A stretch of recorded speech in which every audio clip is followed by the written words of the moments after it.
top of the world, about to jump above it. Take it straight to the moon, 'cause we know how to rock it. Ain't no thing you can do, ain't no way to stop it. Now you're feeling it too, let's get it started. Throw your hands in the air while the beat is dropping.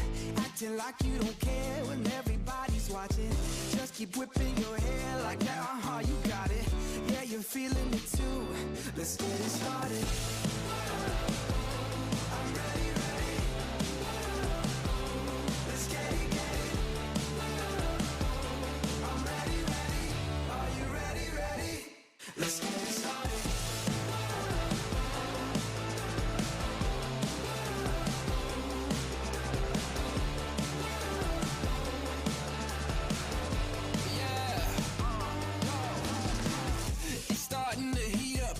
Charge off the meter, turn it up, blow the speakers, make them all to believers, break through the surface, tell them open the curtains, give them all what they wanted, yeah, now let's get it started. I'm ready, ready. Let's get it, get it. Yeah, I'm ready, ready. I'm ready. Are you ready, ready? I'm ready. Let's get it started. Yeah, yeah, I'm ready, ready. Let's get it, get it. I'm ready, ready. Let's go. Are you ready, ready? Let's get it started.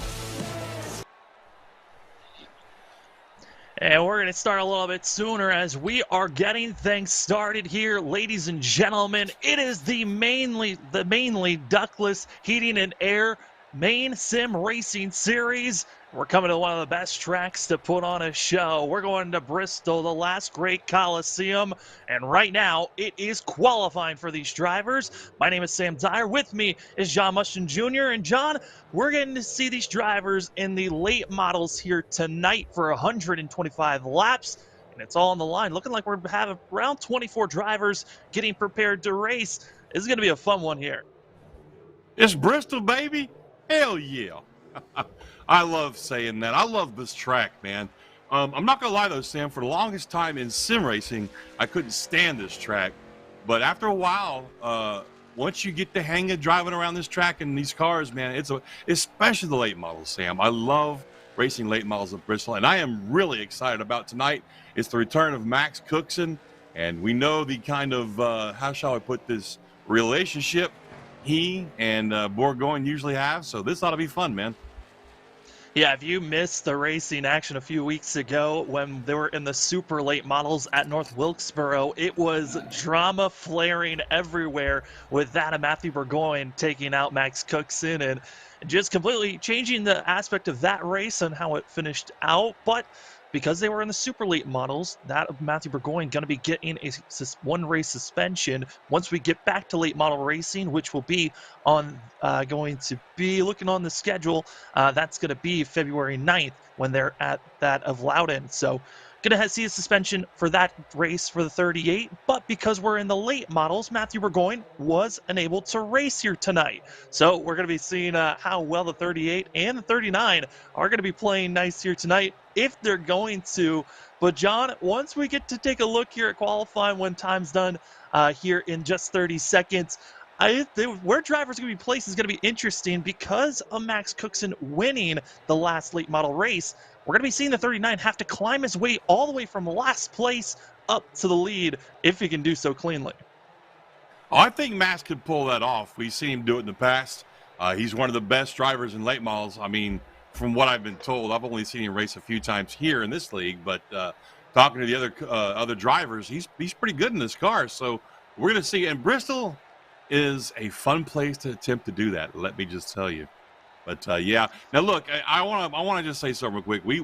You and I were doing that broadcast that night when that happened, and I want to clarify. I don't approve of Bourgogne's actions, but I understand the thinking behind it. That's his teammate that he saw get taken out. He thought, so you always want to stick up for your teammates, but again, maybe in a different way. But we'll see if that boils over to tonight there, Sam. I hope it doesn't, but we'll see.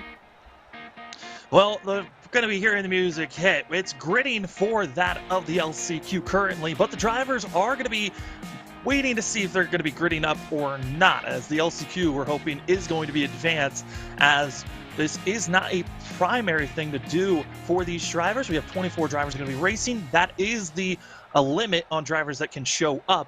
So right now we're going to be waiting to see if the drivers are going to be gridding up and taking off, as we are waiting for the advancement. So drivers have been notified they are going to be advancing this session. So they're not going to be taking off immediately here, John, but it does give us some time to talk about Bristol. You've ran plenty of laps here, getting a taste of what Bristol is like. What are some of the main aspects that these drivers are going to be working on throughout this 125-lap race?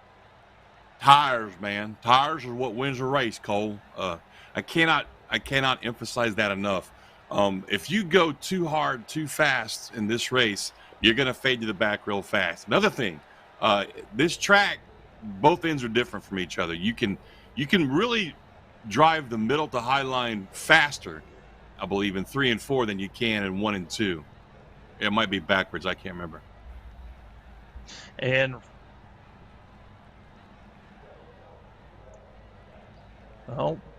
we are getting a late notification. It sounds like the drivers are going to be actually running this LCQ. So this is actually going to be a meaningful race. All the drivers will be advancing forward, but John, these drivers will be more so placing themselves in the final 7 positions, as you see the pace car taking off.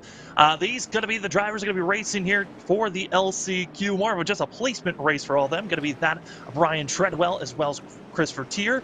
Then in row number 2, we find that of Ben Burgess and also Dan Diasanto. And then in row number 3, we find Ed Conley, Trevor Graffam, going to be finishing out row number 3. Row 4, Sean Kinsball going to be not going to be on the racing grid. It's going to be actually that of Chris Burgess, who's going to be racing. These are going to be the 7 drivers. John, it's all about placements for this race. All 7 drivers will be moving on to the featured race. So for all of them, it's time to get your practice on for 20 laps. And, this is a 20-lap feature. This would be a great time for these guys to maybe push this car as hard as they can, be aggressive. They know they're going to be in the race, and maybe get a gauge for how the tires are going to react on this track in the afternoon time. I haven't seen the weather report yet, but I imagine it's not exactly cool out there. It's probably warm, and we're probably going to have a slick track. So here we go, Sam. 20 laps, 7 cars. There's your temperature. Like I said, 108-degree track temperature. That's not extremely hot, but it ain't cool either. So, Sam, we should see some really good driving from these 7 drivers. It's going to be hot, slick, and how aggressive do you want to be? 7 drivers going to be on track, ready to attack to see where they're going to be placed on the tail end of the starting grid for our featured race. Pace car is off, and we are green. This is going to be your LCQ B&S Scrap Recycling Bristol event.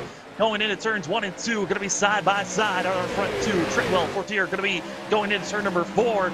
And John, this is going to give us a little bit of an aspect. Is the inside lane where you want to be, is all the way up into the wall, dropping back. Wow. Got to be careful with the 96 other drivers going off course, and issues already early on for a lot of these drivers.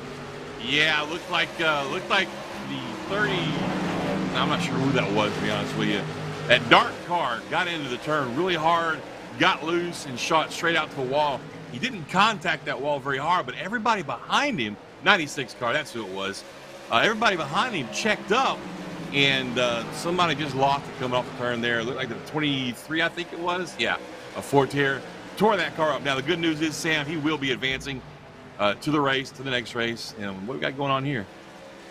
Well, we're watching currently. That was the battling for 4th place. The 96 continues to linger around, struggling just to hold on. Again, all the drivers that started out this race all will be advancing to the featured race. This is just a placement race, 16 laps to go. Currently, it's that of Brian Treadwell that's leading right now for the 48 machine, and running Jimmy Johnson old scheme, that of the remembrance scheme that for the Hendrick crew when they lost all of the team members and family. And I got to say, I love this scheme so much, John. And right now, Treadwell's doing a great job honoring it. Yeah, this is actually one of my favorite Jimmy Johnson schemes. And, I remember when that happened, man. It was heartbreaking. It really was.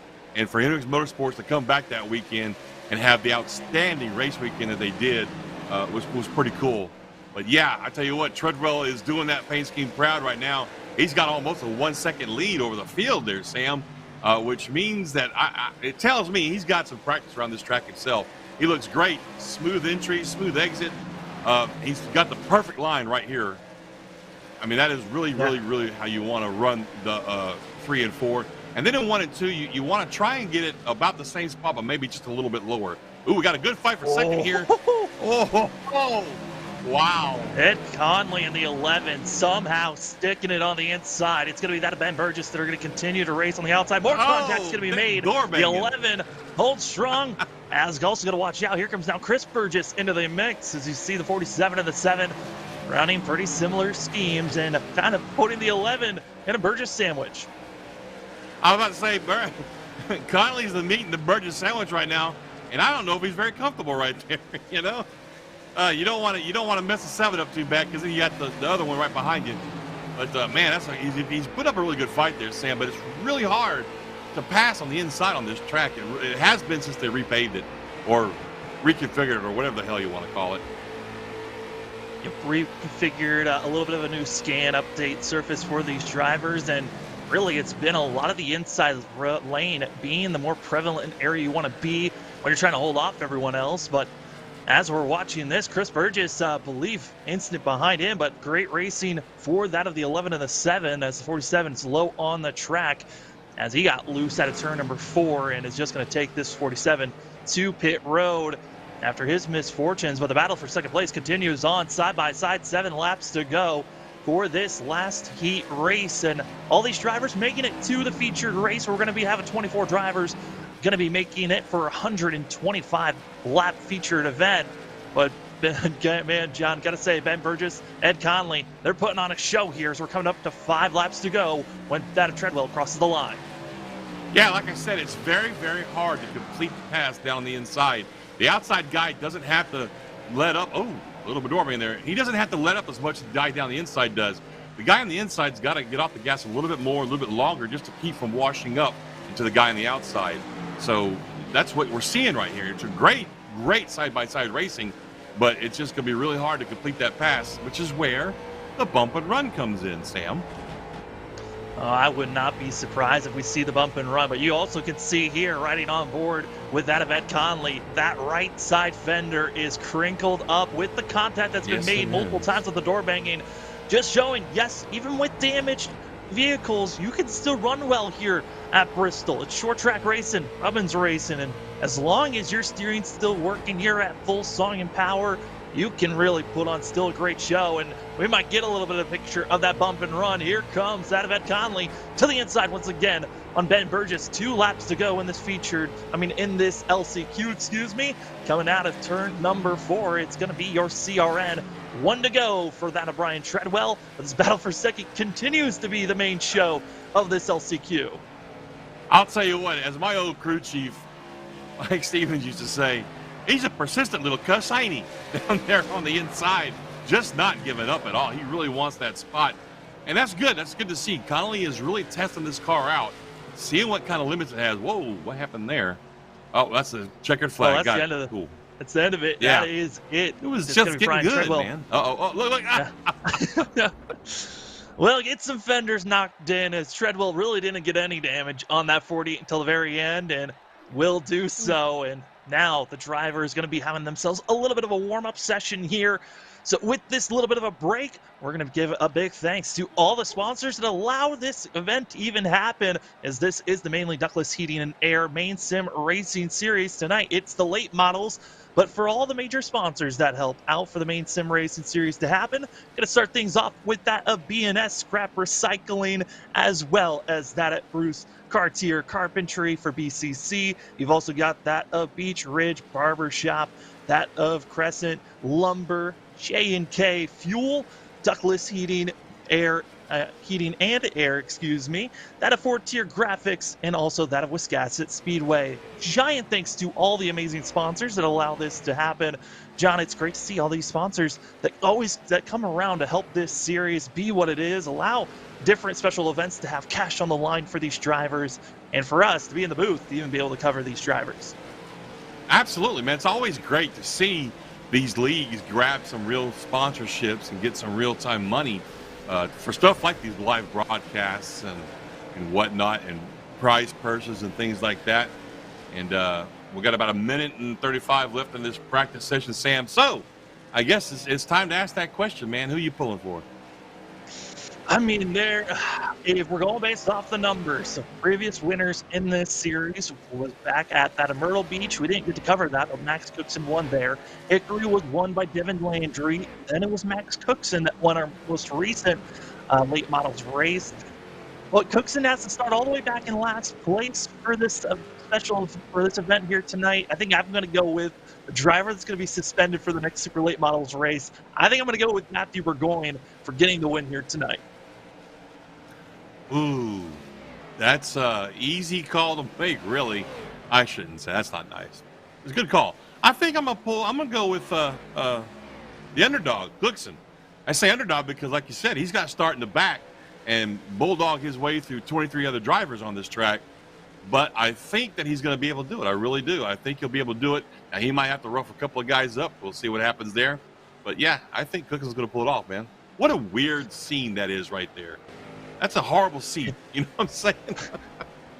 You're trying to get a view through as already a little bit of contact as the drivers get used to be racing around one another, as that was actually David Greenleaf. We're having a few of new drivers showing up here, John, that, that's kind of been the trend throughout this whole entire season. A lot of, usuals are here. We've seen trickling in a couple of new drivers coming in periodically, but the warm-up's coming to a close, and that means it is time for our featured race here tonight. It's going to be that of 125 laps here at Bristol. And John, for all these drivers, you talked about tires being so important. They're going to have one extra set to work with, but no fast repairs here tonight. So if you get any damage, you either got to repair it in pit road or just work with it throughout the night.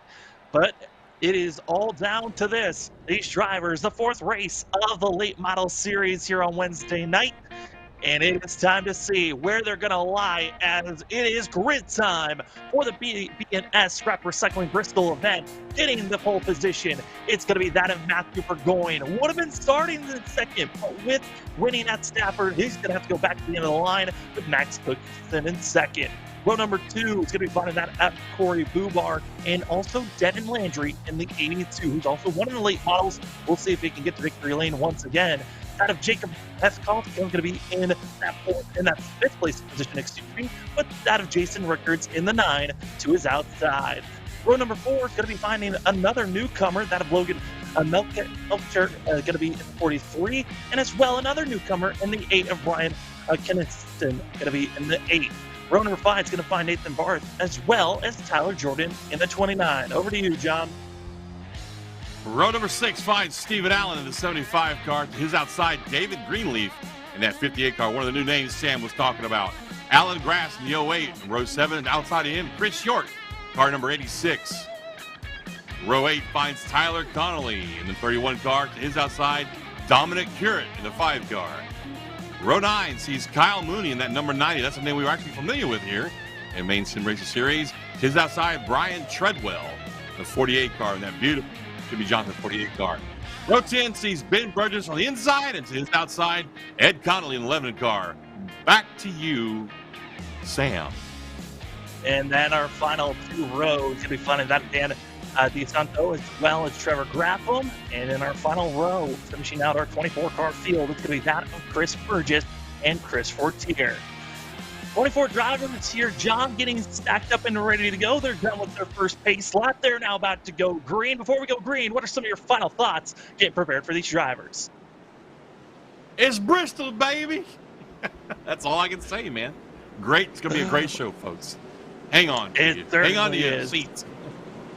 Oh, it's all we've seen beating and banging. We've seen side-by-side racing, but here tonight it is the last great Coliseum. It's Bristol, Tennessee action, and we're excited for it. It's the Maine Sim Racing Series for the Maine Douglas and Heating and Air late model race, and we are green for the B&S Scrap Recycling Bristol event, and already seeing some bump drafting on the outside. It's the teammates of Burgess, Landry. They're working together on the inside. It's Corey Bubar holding strong out of turn number 2.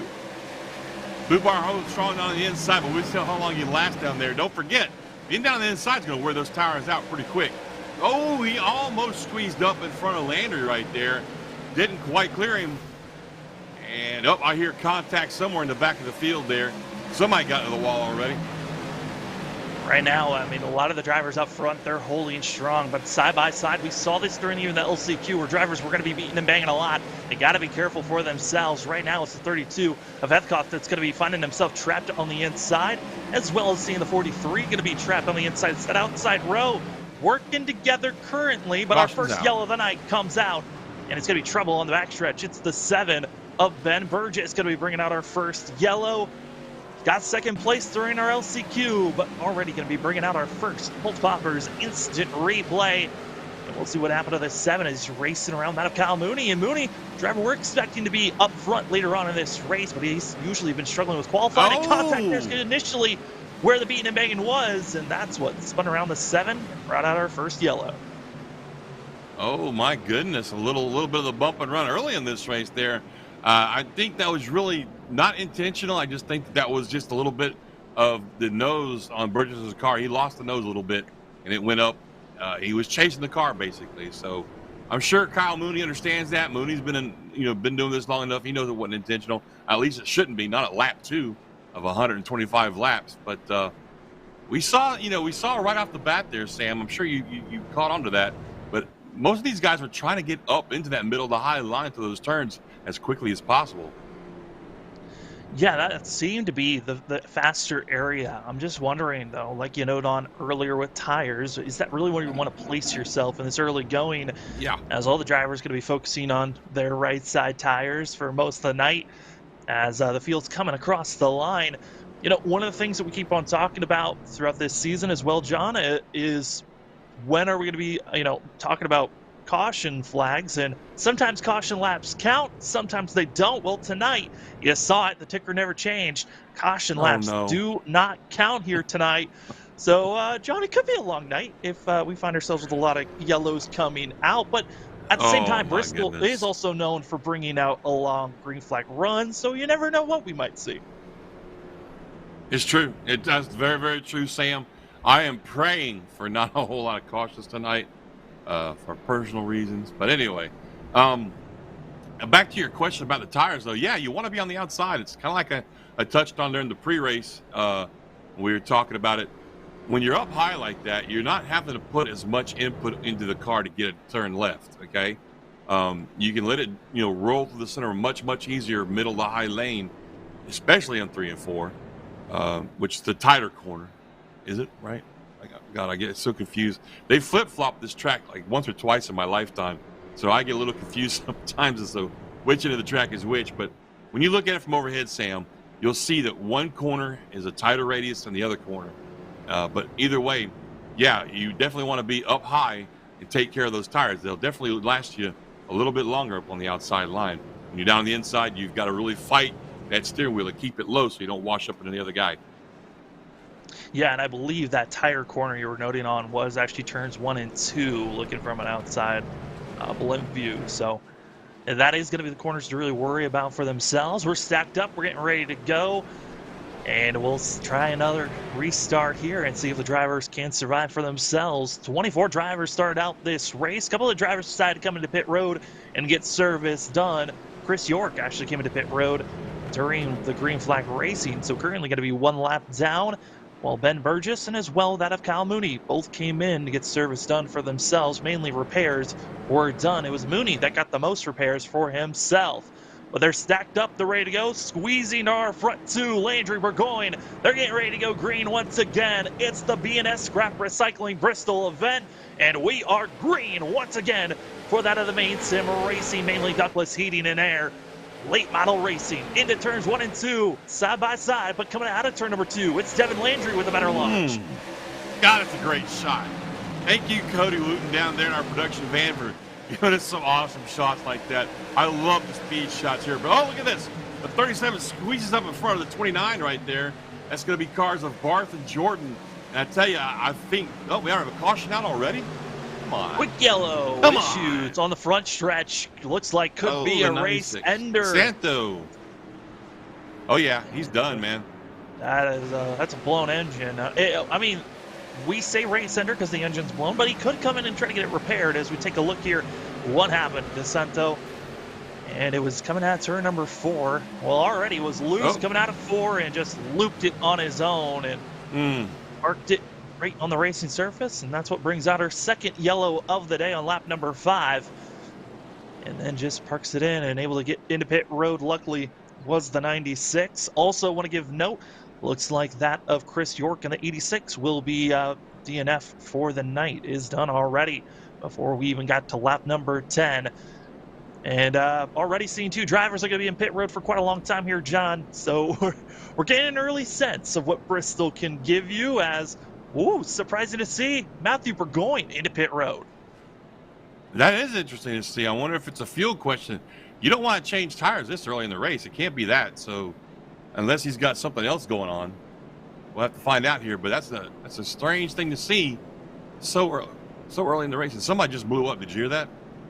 Yeah, I believe that was Alan Grass in the 05 that brought out, that got himself also in an issue that blew up his engine. So going to be seeing Alan Grass going to be also into pit road with a blown up engine. So that's 2 drivers with an engine gone.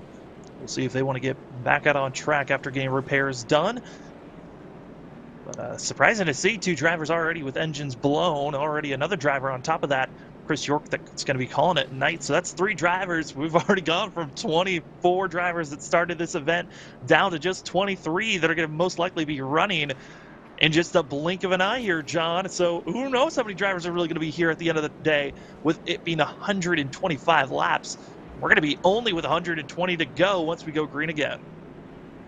I'm wondering if Burgoyne thinks he can go all the way now. I'm wondering if his math on his fuel. Look, Cookson's in the pit road also. Cookson's on pit road. This is very interesting. Yeah, I'm wondering if these guys. Well, no, I think they're going for the one stop. I think that's it. I think they're going to try and stretch this all the way. I know that it'll be tough on those tires, but fuel-wise, interesting. I believe fuel, if they go green, you can go around 120 laps on fuel. So these drivers should be good on that. Yeah. But that's a pretty interesting strategy, man. Then it's on tires, really, at that moment of, do you feel comfortable really stretching it that far? As Max Cookson going to be back out on track. It was that of Cookson, Burgoyne, and that of Kyle Mooney. All 3 of those drivers decided to come in pit road and are back out on track. DeSanto, who brought out our yellow, going to be calling it a night, going to be our second official DNF. We'll wait and see if Alan Grass wants to be parking it, as we are stacked up, ready to go green. It's going to be up front. It's going to be that of the 12 as well as the 82. Going to be your front runners getting ready to get the green flag action ready. That's Corey Bubar in the 12, the 82 of Devin Landry.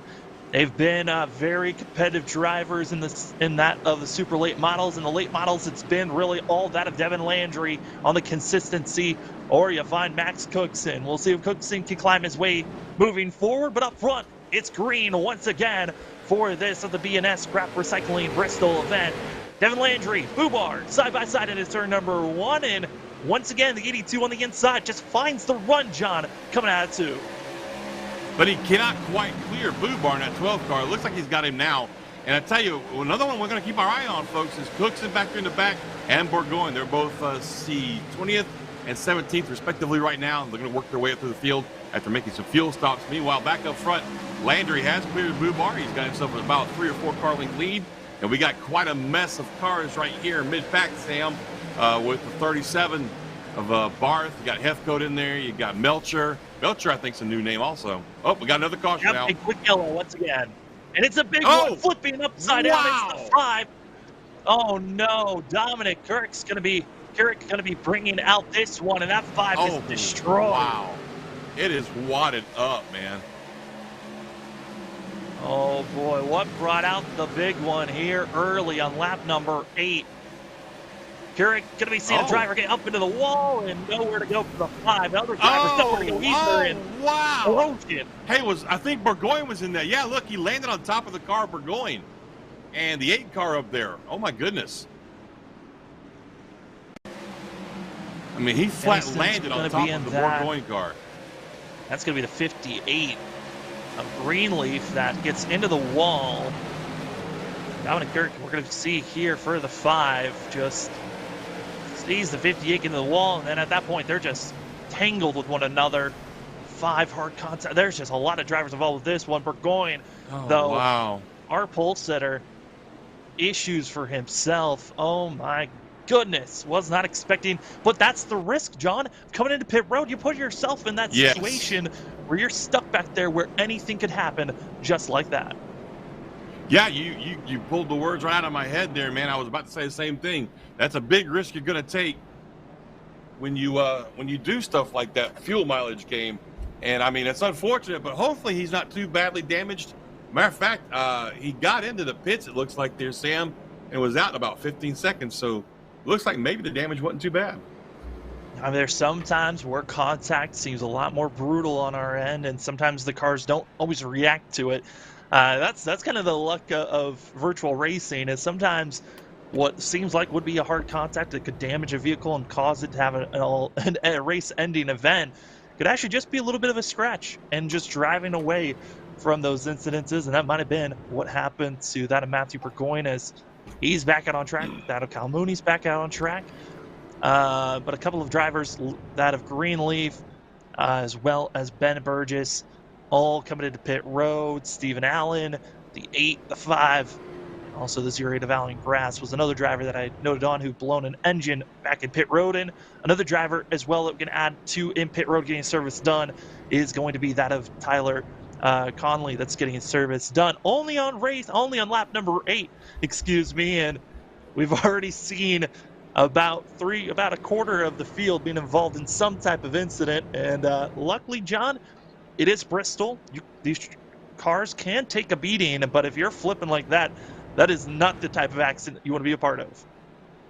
Yeah, I don't think Dominic, I don't think he'll be back too soon, man. I mean, all 4 ends of that car were wadded up, all 4 corners, I should say. And, you know, he was on his lid for a little while there. So he had to take a tow just to get back to pit road.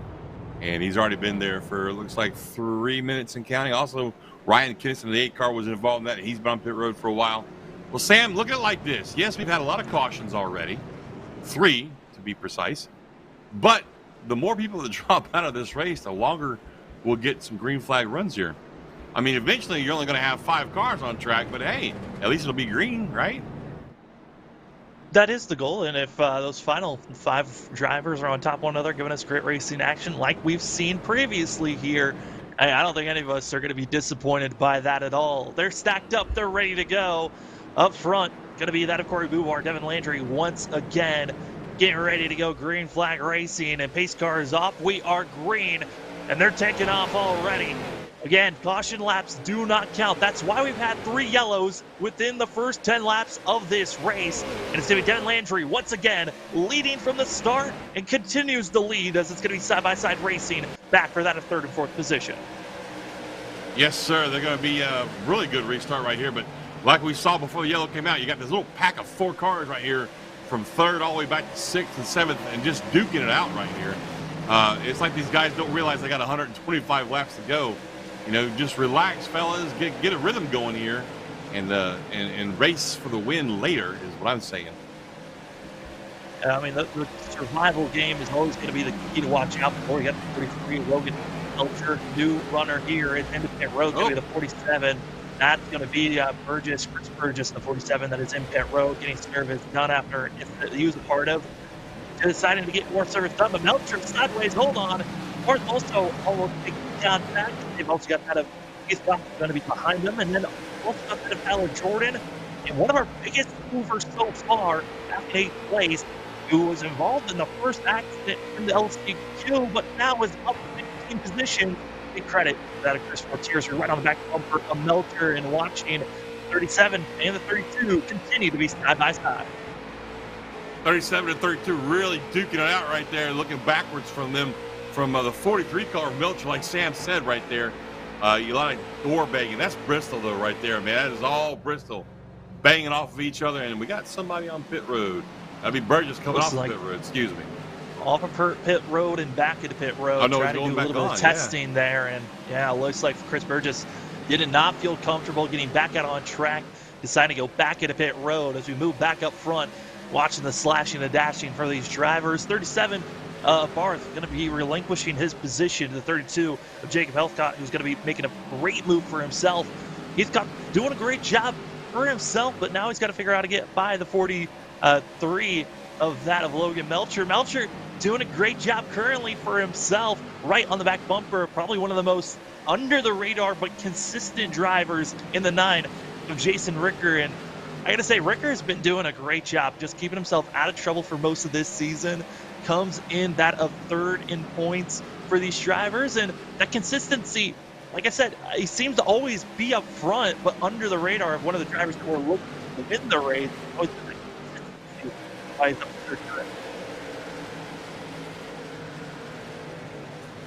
Yeah, I'm really impressed with Ricker's drive tonight. That 9 car, we've seen him. We've seen him out on track a few times.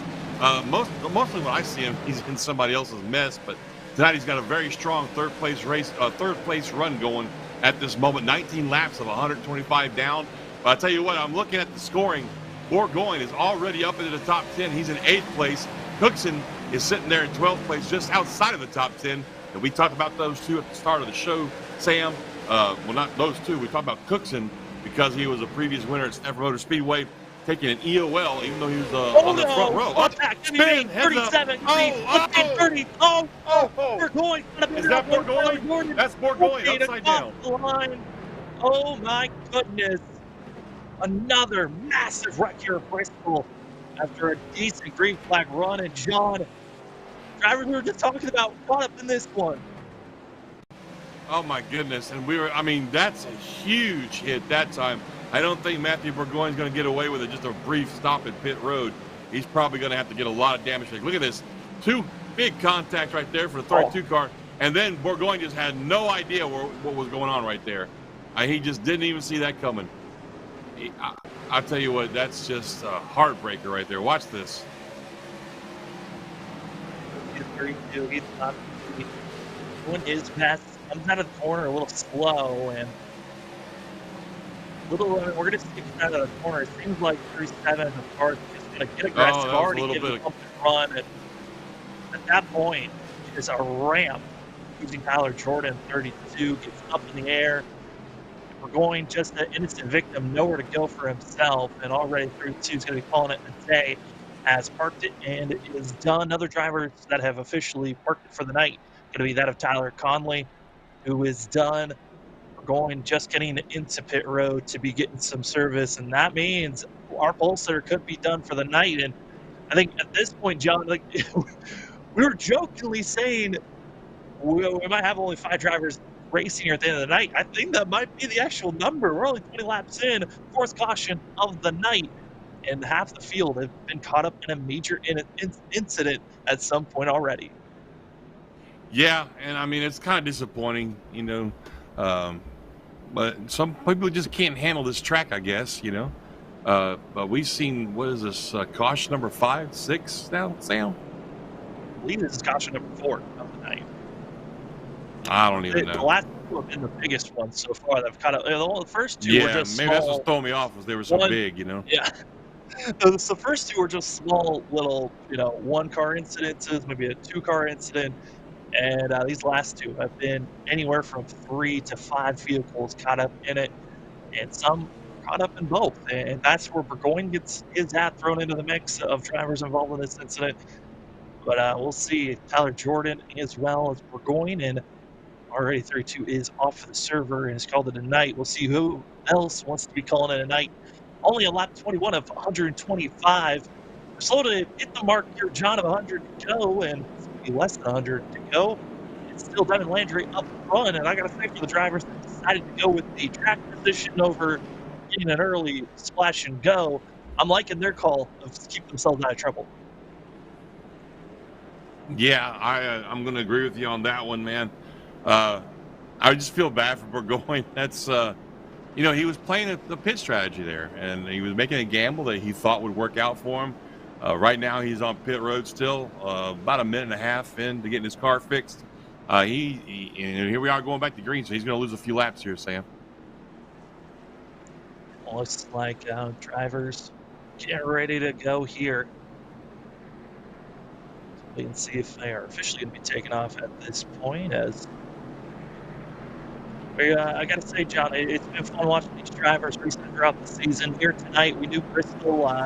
First time they feel a lot more comfortable about racing here tonight. As it was extended, one more pace lap for the drivers. So we're not going to be going this time by, but Bristol, in my mind, I thought this was going to be a much easier track for these drivers to handle, but I think what's causing this to be so much harder and more violent is the fact that Bristol is one of the fastest tracks for these drivers at a half mile. That's why all the speed that they're bringing in for these drivers, that's why these wrecks are so much bigger than what we've seen these previous weeks. Well, if you look at these wrecks, Sam, what we've seen so far, it's really guys that are sliding up into the wall on exit a turn. And that's because, like you said, the speed these guys carry through the turn, I think, is catching them off guard. And, I mean, I've been in that driver's seat. I know that wall can come at you really, really fast. So I think, hopefully, if these guys can just get a good rhythm going, they'll get a hang on this, and we'll see some green flag racing. Well, the green flag's out in the air for the B&S Scrap Recycling Bristol event here as you are watching LSRTV. Wednesday night action for that of the mainly Tempest and Heating and Air Maine Sim Racing Series late model racing. And right now it is going to be that of Bubar under pressure from that of Jason Rickers. And Rickers got to be careful. He's got Melcher, Barth, as well as Chris Fortier all in the mix and trying to get themselves set up to be in the top five. Running along with a driver that's dominating and pulling away. It's Devin Landry in the 82. Yeah, Landry's not wasting any time to get back out to a commanding lead in front of this pack of snarling late model cars that we've got. And is scoring correct right now? Is Burgoyne in 14th place still on track? He is still somehow on track for Matthew Burgoyne, and now watching for the biggest mover so far of the night, Chris Fortier and Ed Conley, both drivers that were in the L2 event, placed themselves on a positions, and gotta be careful. We saw Ed Conley get a lot of front right side damage for himself. And also, some of our biggest damaged vehicles, the 58 brought out our third caution of the night. And now, also walking our L2 winner out of Ryan Treadwell. Ryan Treadwell, 10th place position, has some rear end damage, but is running pretty well for 48. He's also got that Trevor Crapham, and also a driver that is all the way back in last place. It's seeing him there, heavily damaged for 39. Max Simpson is the white. Oh, he's contact with that Conley. Conley goes around, and more drivers going to be piling in with that one. Is that of Leaf and Ben Burgess going to be involved in Greenleaf and Burgess. And because we saw that on screen, Max Cookson being the contact, that 39 is going to have to go back to the end of the line again. Yeah.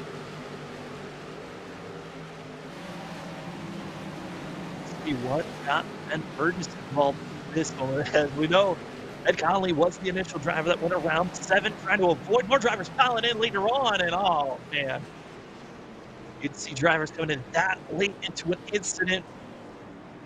That's what happens sometimes in these. Well, I mean, in their defense, Sam, it's Bristol. I mean, it happens so fast on this track, and you have no idea where that car is going to bounce to once they hit that wall on a primary hit. So, another caution. Well, hey, but the good news is we're under 100 laps to go. We are. We're on lap 28, and now Devin Landry going to be coming into pit road. Bubar, Bubar's going to stay out. Thought he was going to come in, but here comes a long list of drivers deciding pit road is where they want to go.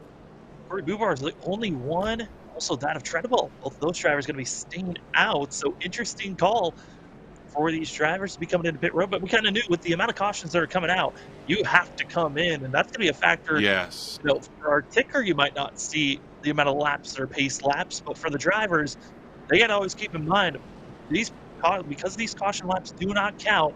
Fuel is going to be an issue all night long until we finally get into a long green flag run. Exactly, and I think that's what most of these guys are going to do is just come in and pack the fuel cell as much as they can. It looks like somebody's taking tires down there. Cars that taking tires down there. It's interesting to be taking tires for themselves. You He wouldn't took, think yeah, it tires. was Landry. He took right sides.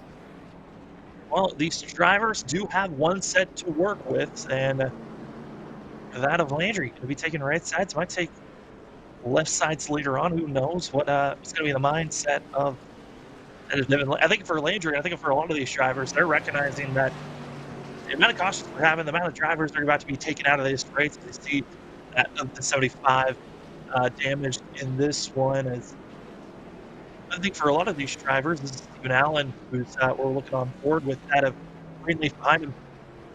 Well, I think a lot of these drivers, John, are expecting green flag racing to happen in one of these restarts. That's why everyone's trying to make sure they're in the best possible situation, either using tires, packing themselves full of fuel, and getting ready to go. But the two drivers that have not committed pit road, that of Corey Bubar and Ryan Treadwell, they're going to be the two drivers to really watch out for themselves and wonder, do they have enough fuel? What disadvantage are they going to be in moving forward? As we take a look also at that of Trevor Graff and other drivers throughout this series. But here's our front two. Corey Bubar looking clean for the 12 when he's got a lot of drivers on his inside that have almost knocked him around. Yeah, I'm thinking Bubar, he'll probably come in on the next caution. I'm pretty sure of that. He'll probably come in, and the 48 there will probably come in. Brian Treadwell on that next. And we know there's going to be another caution. There's no doubt about it. And we'll see how many drivers are going to be surviving this one. We're past 100 to go on lap 28. Caution lap 2 and not count. You're watching the Maine Sim Racing, mainly Douglas Heating and Air Late Model Series Wednesday night racing action. This is the B&S Scrap Recycling Bristol event. Up front, Corey Bubar, also that of Brian Treadwell. Green flags out, and we'll see how well can the 12 pull away and how well can the 48 hold on, because they've got Devin Landry with fresh tires trying to make the move. As another's hitting the wall. Watch out. That was Ricker. Dangerous. That was Ricker bouncing that 9 car off the wall there, Sam. And now they got the 23 bouncing off Fortier. Yeah, Fortier just bouncing off the wall too. It's what I talked about earlier, man. The turn, when you come off that turn, that wall comes at you so fast. And, you know, most drivers, they're, I guess, instinct to keep the foot in the gas. Yeah, look at that, man. You know, their instinct to keep the foot in the gas, but you can't do that. You really can't. No, you can't at all. Martin Mooney almost big contact with one another came out of the corner. You thought for a second it was going to be another big one, especially with the speed these drivers carry for themselves. Side by side, Devin Landry, that of Treadwell is going to be side by side, but yellow flag waves. It's going to be an accident on that of front stretch for these drivers, and I believe might be one of the drivers we just saw got into the outside wall, as that could be Chris Fortier that might have brought out this yellow. 23. No. You see it there. Engine's gone. Front nose destroyed, and that is what brings out that is not caution. a happy-looking car. That car does not look happy at all. Oh, out of 4. Oh, that's wow. where the incident happened.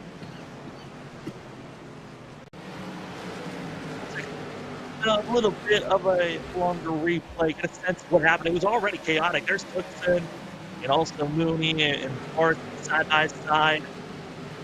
We come out of turn number 4 here. We've got Fortier side by side and out of the corner, just riding high. Oh, he got loose. That's what it was. Happens. Oh man. Yeah, he got wicked loose right there on it. I mean, right before you actually exit that turn. Did you see that? I mean, so like.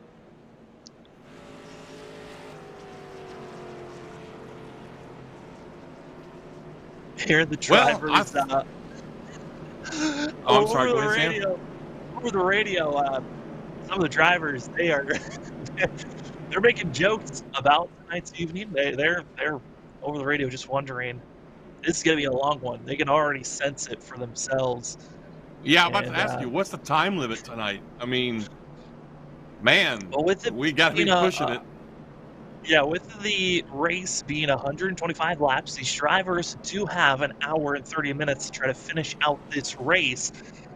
We still have time to finish it out based off of if we go green flag racing, but if we keep on at this caution pace, we will not be finishing out this race under green. So a lot of these drivers, they're starting to recognize started recognizing, okay, we might not finish this, so we need to be on our toes and have a good finish, or at least get up front, stay up front. I think that's why Corey Bubar, Treadwell both kind of went with the strategy of stay out front because it might be the better strategy. Get that track position over trying to set up to race this thing to the green. I mean, to that of Yeah, the checkered yeah. flag. I'm thinking the same, man. I think these guys, they might have made the right call there. But then again, you know, I know that a lot of drivers will get this mindset. Well, crap, man. If we're going to wind up going past the time limit, I need to get to the front now. And you'll see that pressure, that intensity ramp up at that point. We'll see what happens. I mean, you know, hey, we could be wrong, right? It's happened before, once or twice. I've been wrong on occasion. Well, we make some judgment calls up in the booth. We're like, yeah, that seems like the right call, and then the drivers absolutely just blow our minds by making us look silly sometimes. Oh man, John, I'm looking at the drivers list. Who's still out on track? It is shrinking very quickly. We're only 32 laps in. Again, caution laps do not count, so whenever we're green, that's when you see our ticker move from 32 to 33 and so on. We're hoping we can get to that of lap 125, but we might not. We got a long list of drivers that are out of this race. Chris Fortier going to be the most recent driver with Ed Conley, Tyler Jordan, Jacob Hethcoff, as well as out of Ryan Kinston, and also Tyler Conley, Dominic Carrick, Dan Santo, and Chris York. That is your list of drivers. And after our couple of drivers that are still in there, both trying to get repairs done. The list of drivers that are still out on track is shrinking dramatically, but it's Chris Bubar, Melcher, Landry, Treadwell, and Barth to be your top five. We are green once again. This is the VNS Cycling Bristol event, and it's going to be that of Corey Bubar. Got to try to hold strong, but on the outside, here comes Melcher in the 43. Melcher's got the right idea here. Put the pressure on him on the outside. Hugging going down the turn, making him a little bit nervous. A little wiggle right there off of Bubar coming off of the exit right there. But I tell you what, Melcher's in the prime spot right here. This is where he wants to be. You watch, he will pull this pass off here, probably in the next 2 or 3 laps. Mike is done here. Great launch as turn number 4 and turns 1 and 2. Finally going to be clear just enough as he comes out of the corner. You can see Bubar now trapped in trouble. He's trapped on the outside, and this is kind of a reverse train. Usually, it's drivers that are on the outside. They're filtering going backwards, but it's Bubar on the inside, trying to find a spot. Might get from Barth. Barth's going to get careful. Cookson's right on that rear end bumper, trying to put on the pressure. As right now, finally able to face the green flag race on track. Only 13 drivers really racing on the lead lap. Everyone else, they are practically DNFing out of this thing. Cookson, who had to start back in last place, up to 4th. And here comes out Cal Mooney now. As Barth into the outside wall, finds the wall, and luckily, no one else contact. We stay green. Well, that could have been another big one there, John. Well, he did the right thing right there. I bet if we wrote it on the in-car camera, we'd hear him. As soon as he got loose and hit that wall, he got off the gas, let the car straighten itself out before stomping back on the pedal. That's the way you keep yourself from winding up, wadded up on the inside of this track. So hats off to him for catching it and controlling the car after he got loose and tapped that wall. 37 out of Barth will hold on. Beach Ridge Barbershop Machine able to continue to race forward. Currently in 9th place. We'll see how well he wants to transfer moving forward. As you know, a lot of the hard racing that's going on. We're seeing that of Corey Bubar in 3rd place. He's got the heavy pressure. 2-time winner in the late model series. That of Max Cookson. Won at a Myrtle Beach. Won the most recently model race at that of Stafford. Max Cookson is on a mission to try to get his 3rd win this season, and I would not be surprised. He's one of the faster drivers during practice, and also qualifying was 2nd fastest. Our pole sitter, Matthew Burgoyne, heavily damaged back to 10th place. Cookson, he's got the speed, but he's got to get by some of these drivers, and we've seen so far here tonight, John, it is almost impossible to really make passes once everyone's up to speed. I'm sorry, Sam. I didn't catch a lot of what you just said, but I did hear you mention Burgoyne. Burgoyne has cracked the top 10, even with that heavily damaged race car. We do have a Max Cookson, though. I mean, look at that guy. Started dead last in the field because he was a previous winner, took the EOL for this race.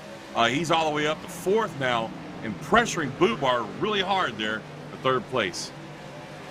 Well, we're hoping my internet can clean up, and if not John, please try to take over and get close to the dock. Kevin Landry's going to be the driver up front currently as we're right on board with Max.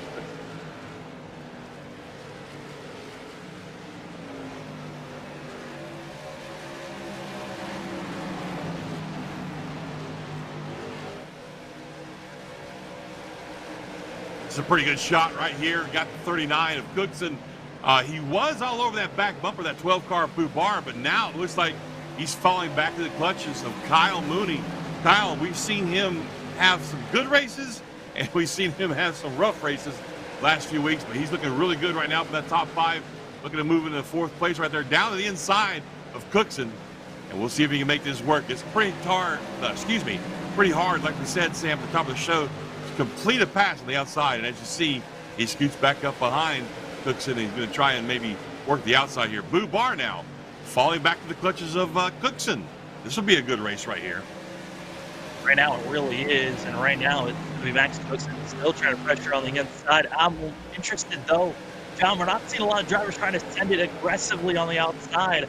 Interested to see if we're going to see anyone try to change that up and maybe, instead of trying to force it on the inside, try to just throw it and just be as aggressive as possible coming up the lap 50. Well, the thing is, you don't really, you really can't send it, like you said, down on the high side going into these turns because there's a wall out there. And if you go a little too hard on that corner, you're going to hit the wall and you're going to slow yourself down. Now, there used to be, I hate talking about glitches, but I might as well. There used to be, I wouldn't call it a glitch, but it was, I don't know, you could bounce the car off the wall and actually gain speed at Bristol.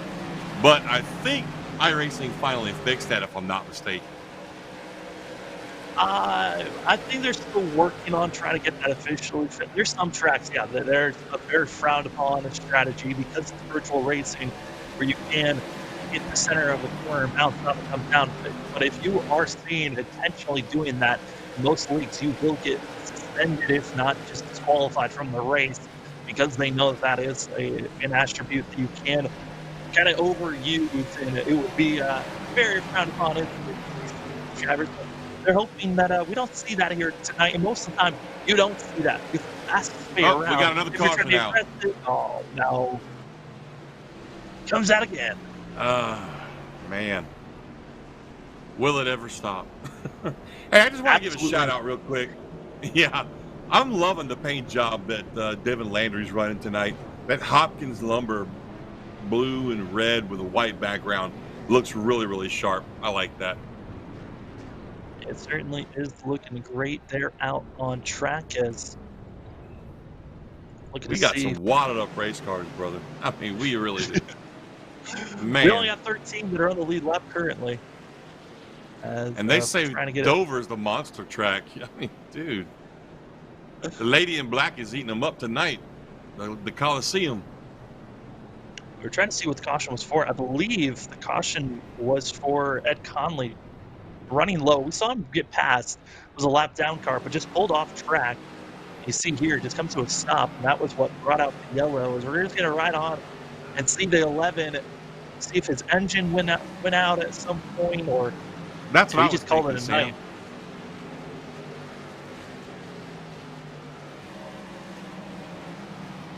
Yeah, it looks like right there he came off of power. He might have lost his engine, come off of 4 right there. That's what it looks like. He's coasting, just pulled it off. Yeah. And just calls it a night.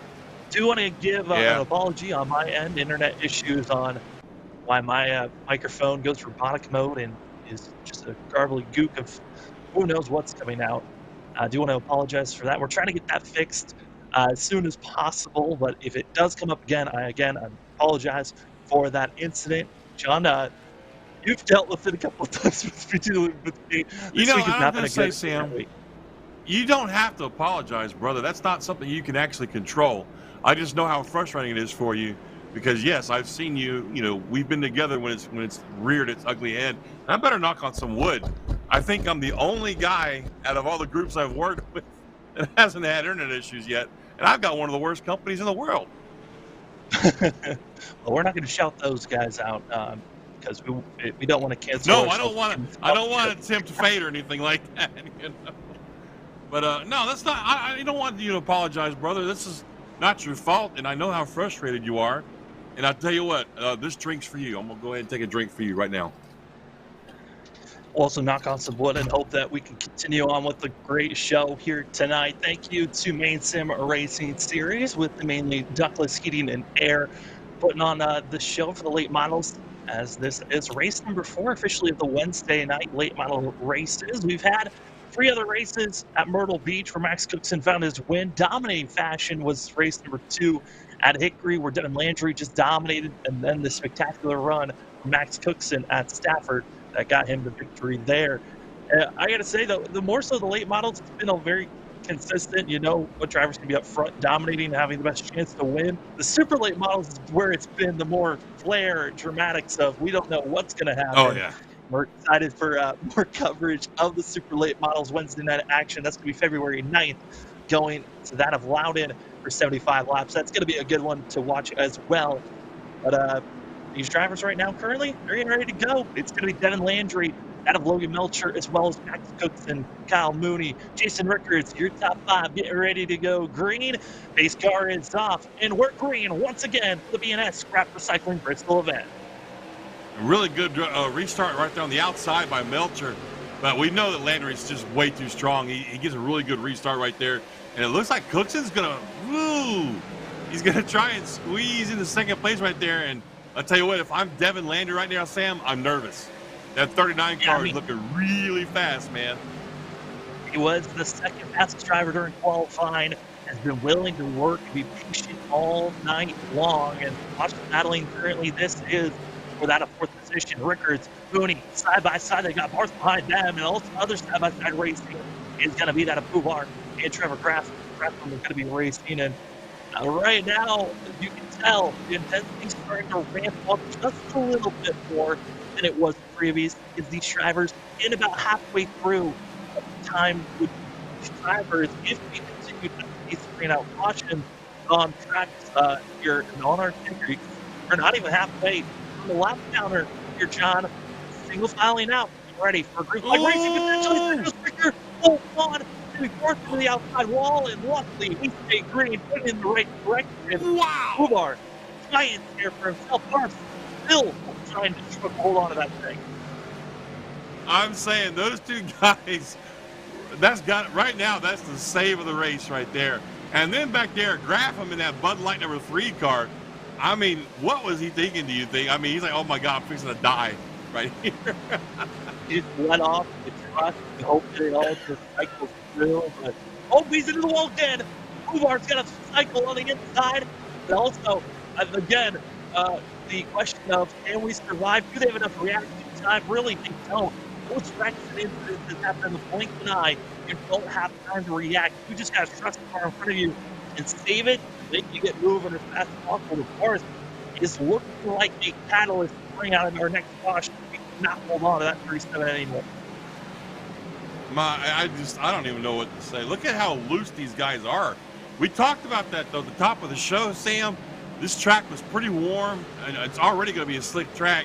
And now these guys are just about halfway through this race, and I'm not sure how many of them have even bothered to change tires yet, other than I think we saw, who was that, Landry took 2 right side tires. So, but I wanted to touch on something.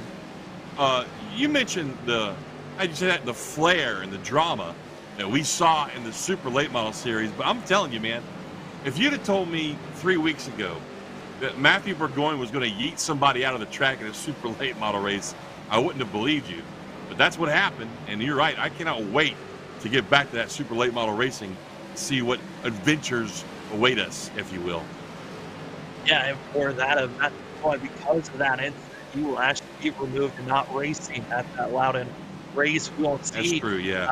Landry racing in the super late models Wednesday nights. I think for the rest of the season, he's parked and done, because there's no more super late models on Wednesday nights after this upcoming Landry event, Loudon event. So we're for the 38, he did put on a great show for his final Wednesday night appearance at North Wilkesboro a couple of weeks back, as you see that triple move forward and trying to get by that of Grafham will too. So now Bubar in front of these drivers to try to figure out how to get by that of Barth, and Bubar alters back, losing ground.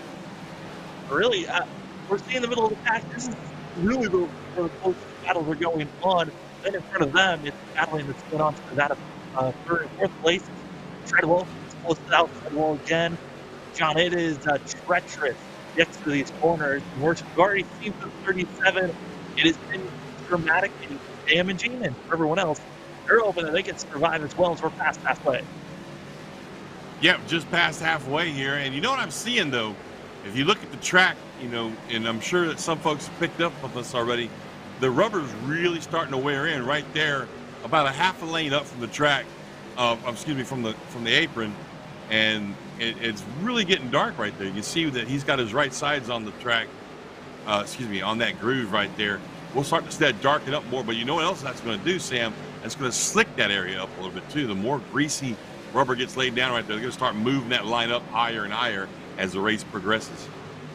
That's something I'm more interested on. When we start to see that groove move higher and higher, who's going to be the first to really try that most? And right now, it's taking two completely different entries, that of Belcher and also for Mooney.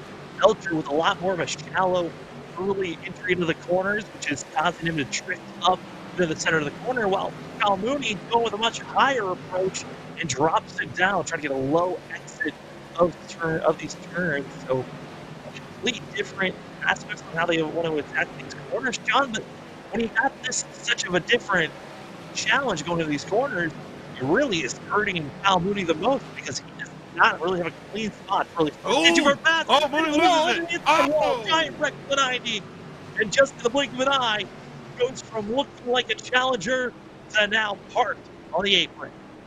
Oh yeah, he probably knocked the engine out of that thing with that impact right there.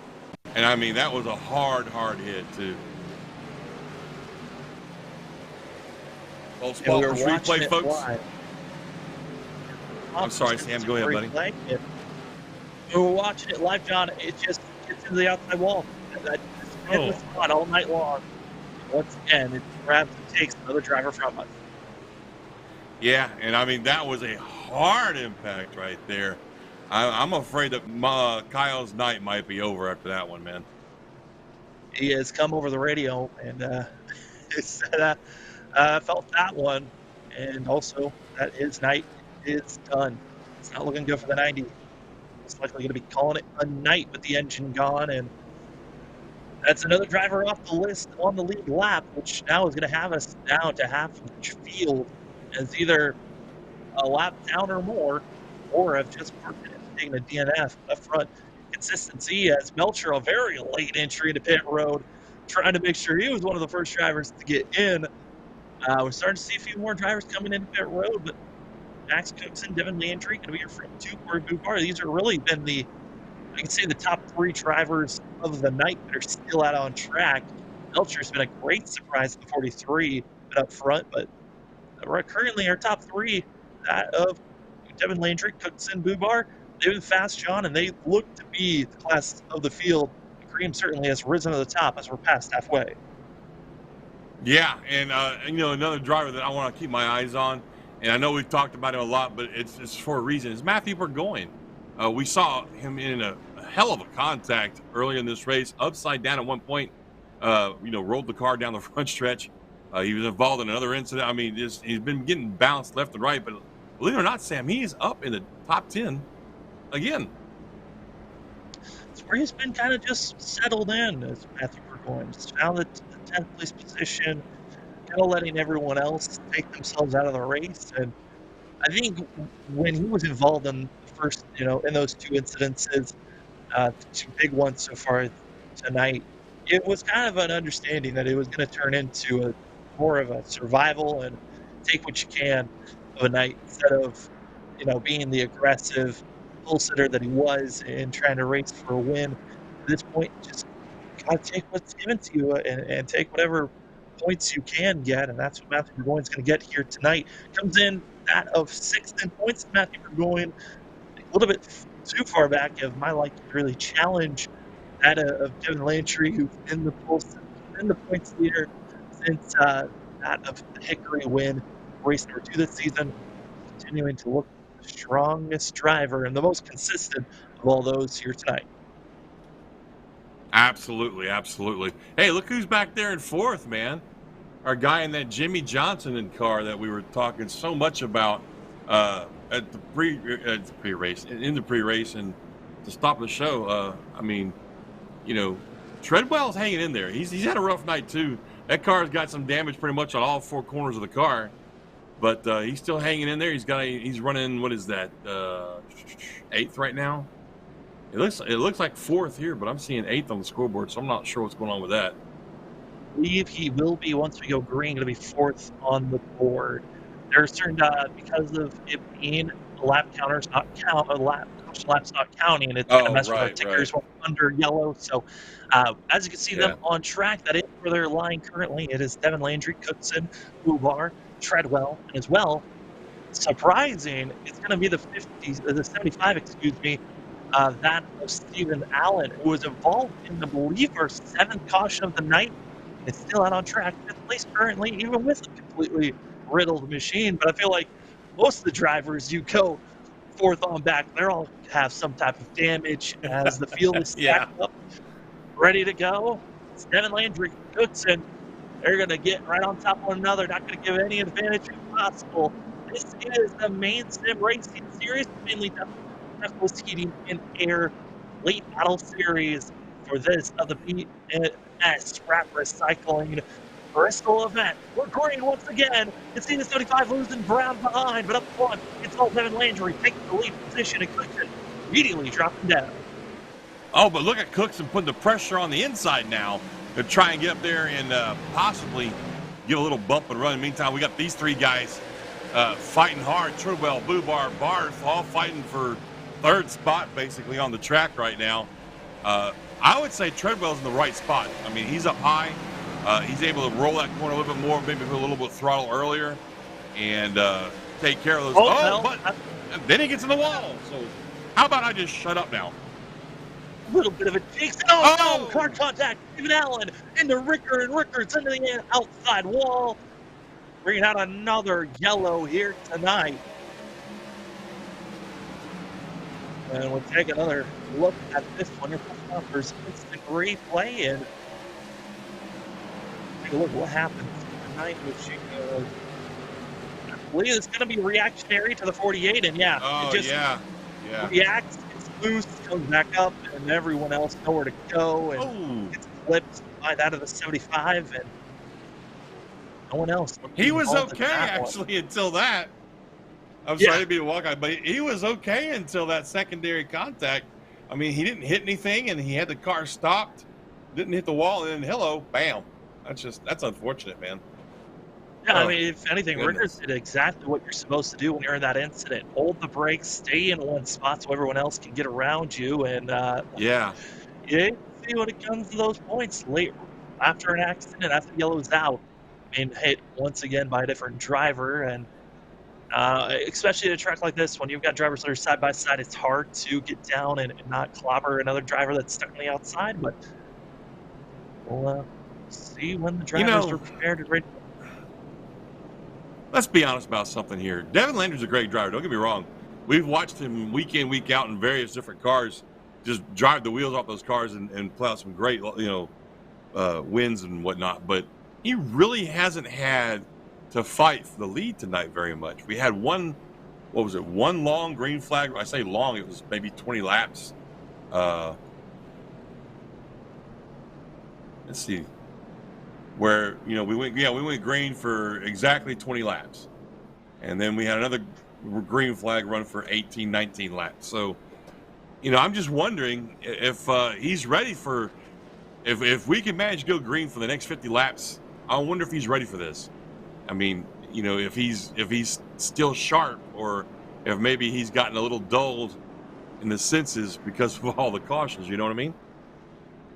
I know what you mean. I'm hearing a little bit of robotic on my end. I don't know if I'm being robotic to you, John, right now.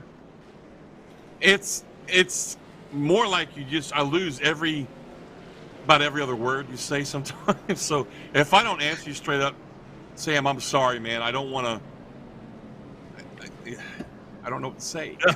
Technology, it has great advantages and disadvantages. Yes, it does, man. Have you tried changing the string out between the two cans? You know, I've tried pulling it tighter, looser, tried a lot of different things. I do have better internet that's coming at the end of February, so there has been we know that's coming, but until then, we're trying duct tape and everything to try to fix this issue. I wish you could see my station where I'm at right now at my house. I'm basically sitting in my sim rig because that's my desk, by the way, where actually I do all my paint work and everything. But it's literally 2x4s, plywood. I got some roll bar padding and nuts and bolts, man. And what's left of my old computer desk. That's what I'm sitting at right now. So I'm not very technologically advanced myself. I think duct tape's always been my best friend when it comes to whenever there's an issue. Oh, you yeah, just man. strap some Hell yeah. Like, yeah, that's good enough. We'll fix it. Well, for some of these drivers here tonight, duct tape, hammer, I made something of what's going to help them get this thing situated and moving. Our front two looking pretty clean, pretty ready for green, and we are moving into turn number one. We done Landry Cookson side by side. Landry's trying to get the launch. Watch out for Bubar behind, and somehow Nathan Barth, after clobbering the wall so many times this race, at 37 still in fourth. We got a great fight for the lead now. Cookson finally up on the outside where he wants to be. If he does this just right, he's not going to cut any slack for Landry down there on the low line, and he's going to make this pass probably in the next 1 or 2 laps. I promise you. Look at this right here. We'll roll through that turn, and boom, he's out front. So the guy comes through the field tonight, Sam, into first with about 45 laps to go. This is exactly where he wants to be, Max Cookson. You know, he's actually had to climb through the field twice. He did it the first time, moved up all the way up to, I believe, 6th place, then accidentally bumped a driver out of the way, then was moved all the way back to the last place, climbed his way again, and Max Cookson now to the lead, pulling away, already going to be 4 car lengths ahead. Kevin Landry. Landry now going to be in trouble.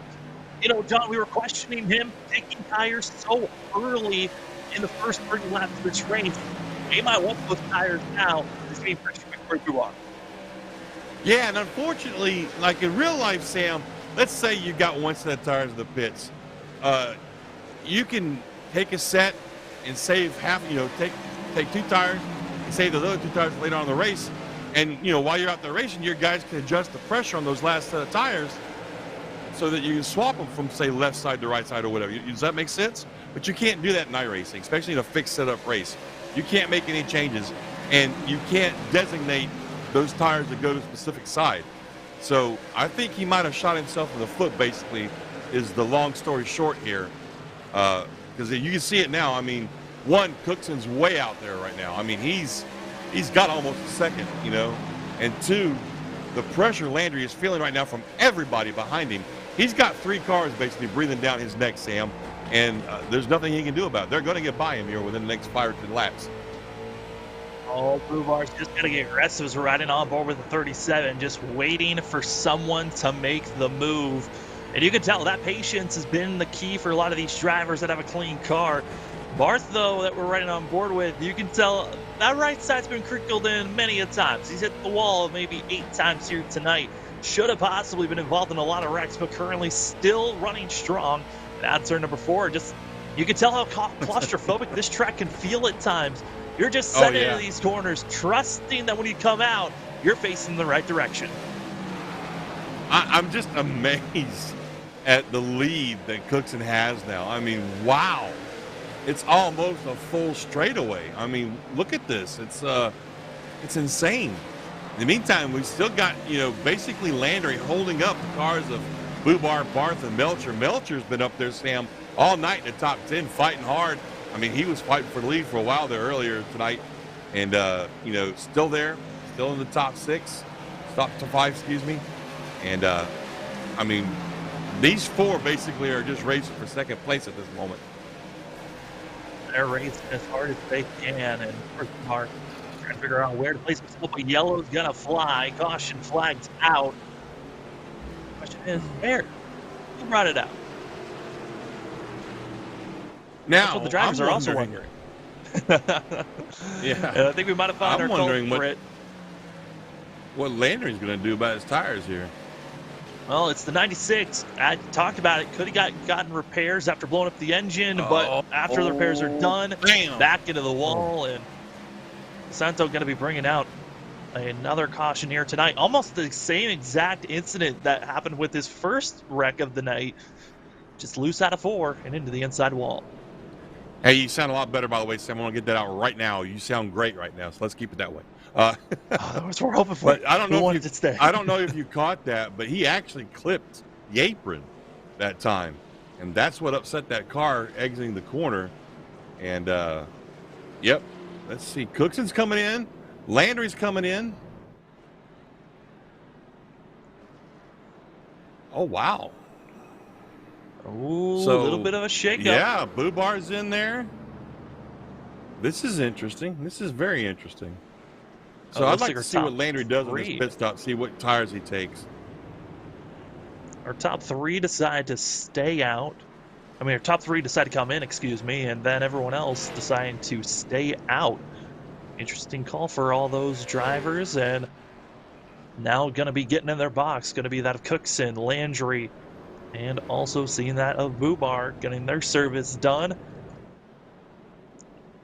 But to be fair, Sam, there's only 12 cars on the lead lap right now. So, I mean, it's not like those guys got to start way back in the back. You know, they'll still be right there in the top, top 12, top 10. So,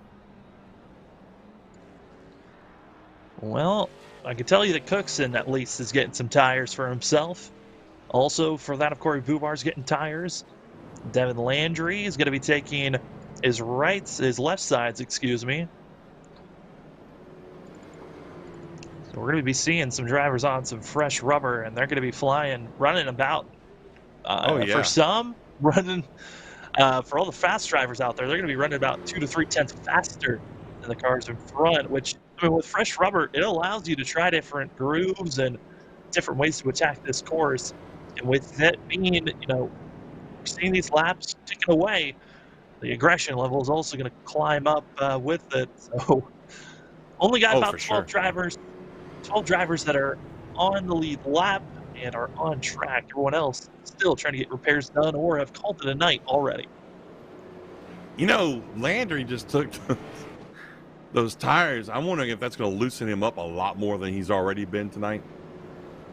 Oh, man, this is going to be fun to watch. Meantime, look at who's up here in the top 6, man. We got a great top 6. Nobody we've been, has really been bad tonight. I mean, Melcher's been up there fighting all night. But is that Ricker in the 9 car? A guy who took a late shot in an early spin? I can't see. Yeah, he is. That is Ricker. He's up in the top, it's going to be the top 4. So still alive is Jason Rickard, as it's going to be that of Bart Melcher, that of Burgoyne, who's also still alive after at one point was airborne in the wall. As well, we've got that of Rickard, who was in contact and was rammed by Stephen Allen. And we also got plenty of others still alive. You have to go all the way back to around 7th and 8th place, where you see the drivers that decided to take tires here on this most recent pit stop. But pace car is off, and we are green for the B&S Scrap Recycling Bristol event. This is the Maine Douglas Heating and Air Maine Sim Racing Series, and we are green once again. And John, coming out of turn number 2, it's all that of Nathan Barth. Ooh. Wow. That was a great shot. Thanks again, Cody, for that great shot. But look at this fight. Ooh. Oh, Barth gets up into him a little bit. 37 of Barth is into the wall. He's going to lose at least one spot because Ricker's down there. Or is he? I don't think he even got out of the gas there, Sam. No, he really didn't. Behind him. Treadwell's going to have his issues. You're also going to see Burgoyne getting loose and dropping it down, trying to block off the 48. And there goes Treadwell to the inside, holding off, stays on the track surface, almost went down to the apron. And now he's going to be swamped by drivers that just got tires. The 48 is needing tires bad. As you can tell, there's just a rampage of the drivers moving forward. Burgoyne gets passed by that of Cookson. The 3 of Graffam holds on, but it's that of the 39, Max Cookson. 4 fresh tires and on the move. He's got 2 more drivers before he takes that lead position. Oh, it's only not really a question of if, but when Cookson gets back up to the lead right now. I mean, he is so. Treadwell on his roof. Oh my goodness!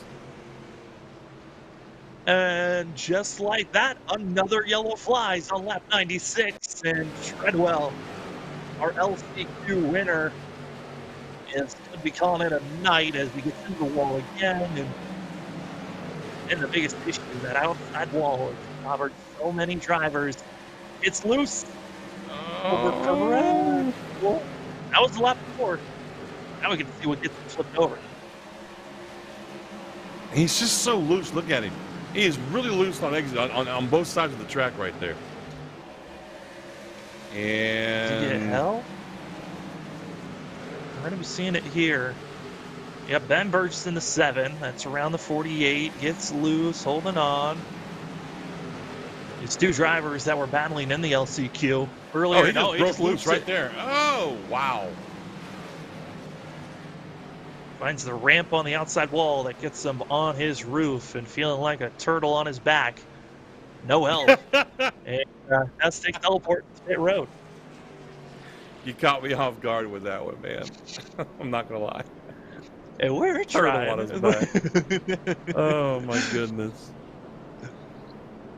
There's some, what a race, just points and phrases you hold on to until the right moment comes. Absolutely. Now, if I'm these top two, if I'm Melcher and the 37 car of Barth right there, I'm nervous because this dude in the white car behind me is flying. I just don't want him to fly through me. You know what I'm saying? Yeah. We haven't seen too many bump and runs here tonight, but it doesn't mean that we can't see one. But I feel like for Max Cookson, he's only going to really use the bumper if we're in those final 10 laps. And you got to make sure it's a clean bump and run. There is, if you bring out a yellow and you are the cause of it and you've moved a driver to bring out this yellow, you will be put to the end of the line with a penalty. So Cookson, yes, he wants to get aggressive, but you want to do it as clean as possible so you don't get that penalty. And right now, you got Logan Melcher as well as Nathan Barth going to be your front two on older tires. Then you find yourself with Max Cookson. Jason Rickards going to be older tires, same for that of Trevor Ratham. And then you find the rest of the field where you find Landry, Burgoyne, also find that of Bubar. They're all going to be back behind and ready to pounce as multiple drivers into pit road. We're really just down to Sam. 11 drivers racing. Am I back? Yeah, I just wanted to drop something on you real quick. 2 words. You ready? Boy. What is it? Tire spin. Ooh, that's true. We are late in this race. A lot of these guys used their tires up a long time ago. Tire spin. The dreaded monster that has eaten so many cars on so many restarts at Bristol Motor Speedway. This is going to be one hell of a restart, my friend. And the drivers really to watch out for is that 3 Bud Light machine. That's going to be the one that I'm more so concerned of them all. Up front, yes, they're on older tires, but they came in and took tires 20 laps ago for that of Barth and also for Melcher. So they're yes, on a disadvantage, but they should be all right here on this restart. Pace car lights are out. We're going this time by. They're waiting to get the call from race control. Be told when it is green. Right now, it's going to be watching that of the 43, 37, 39, 9, 3. Going to be your top 10. Pace car is off. Green flag's in the air. It is the B&S Scrap Recycling Bristol event. We are green heading into turn number 1. Into turn number 1. Still kind of 2 by 2 right here, but look at this. You got Cookson down there on the inside. He's got those fresh tires, Sam. He's looking to take that lead away from Melcher as soon as he can. But I think Barth on the outside. Oh, are we going to go 3-1? Oh, and the Devin Landry up in the wall. Down. Devin Landry, Treadwell, as well as I believe Burgoyne's involved in this one. We had 11 drivers on the lead lap. That's bad news. Oh, boy. Yeah, that is bad news for Devin Landry right there, folks. Yeah, well, we're going to take a look here. What exactly happened on the inside is going to be that of 12. Oh, boy. Yeah, he snapped loose right there on exit. And you're right. He took his teammate with him on that one. Wow. Oh, yeah. Well, we had 11 drivers on the lead lap. Well, 3 of them just blew their engine there, if not 4. That is not a good sign. But, John, we did say at the start of this race, we might just be down to only 5 drivers racing for this thing. So I didn't mean it though, Sam. I was just kidding. Make predictions. Hard on the brakes, slipping and sliding, and there goes Treadwell. Oh, man. Hard contact for himself. Showing, these drivers, they're trying to slow down. Trying to slow down as fast as possible, but when you jab the brakes, it does exactly what we just saw there. It gets the rear end absolutely spinning around and going in the wrong direction. Up until that wreck, Devin Landry's car was, spotless. It was pristine.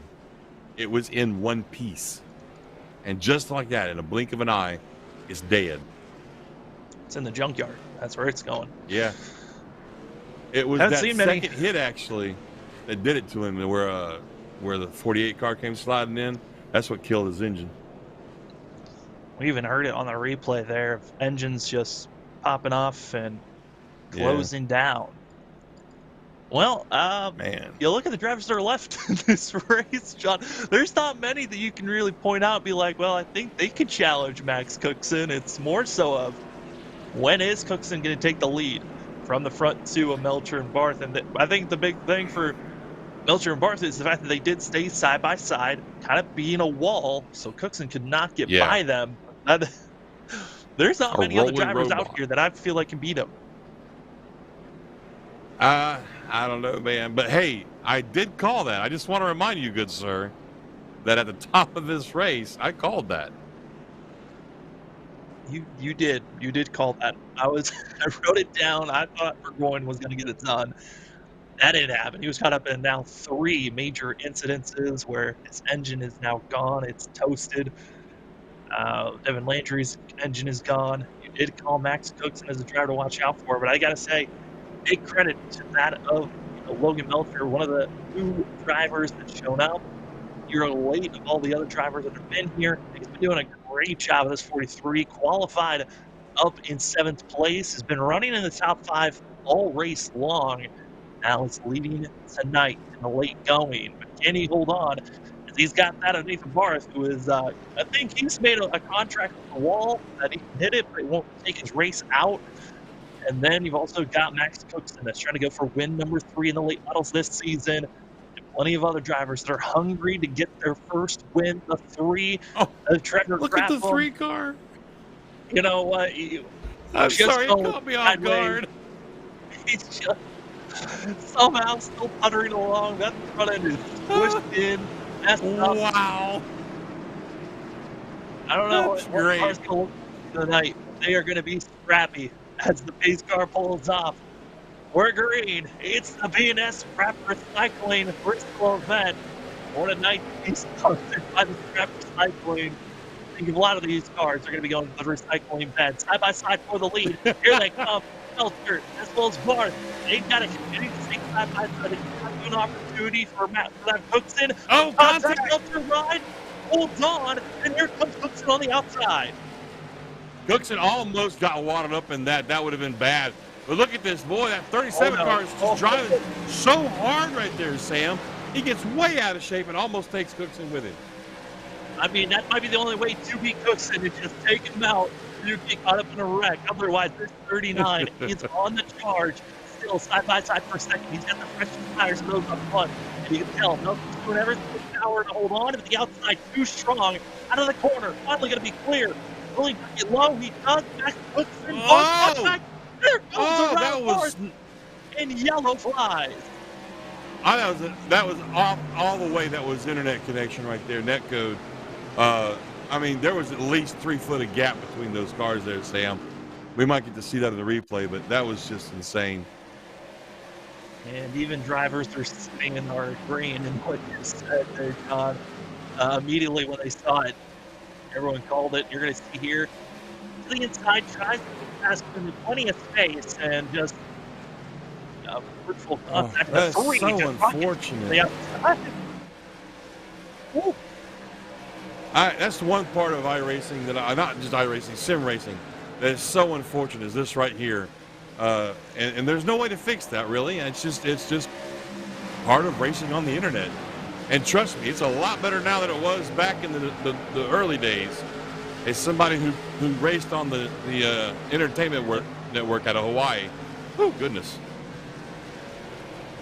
that's unfortunate. I mean, it really is, and I feel bad, for the 37 car. I mean, he had a great run going tonight. He really, really did. Was up there fighting for the lead for quite some time now. Man, that sucks. I really hate that. And they don't have anything. I mean, they don't have anything that will give Barth where they can get him back up there, can they?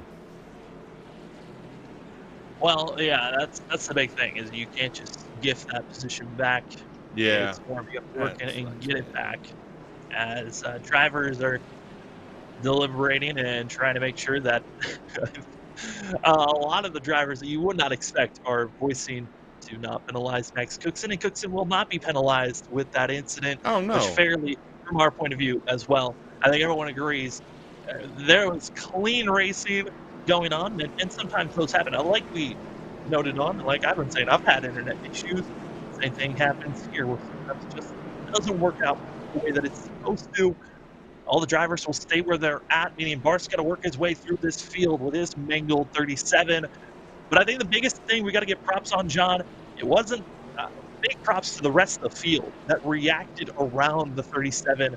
We saw some great drivers that had to really make evasive maneuvers to get around him, and they survived and didn't make any other contact. That was a miracle. It really was. I mean, that could have been so much worse. But, my hat's off to Sean Kimball for the way he organizes this league. You gotta give the man credit. It's not easy running a league. And, I just want to say he's doing a fantastic job. So my hat's off to you there, Sean. Yeah, appreciate you, Sean, and also being on race control for tonight's race. In almost all the nights so far, he has been race control here at the Maine Sim Racing Series for the mainly Douglas Heating and Air Late Models race drivers getting placed where they want to go. As waiting to see if Max wants the inside or the outside. Driver's still debating, and it looks like Max will be taking the inside lane here, getting to go. Sam, we got 11 minutes, bro. Did you realize that? We got just enough time. We're okay. We got just enough time. I love you, man.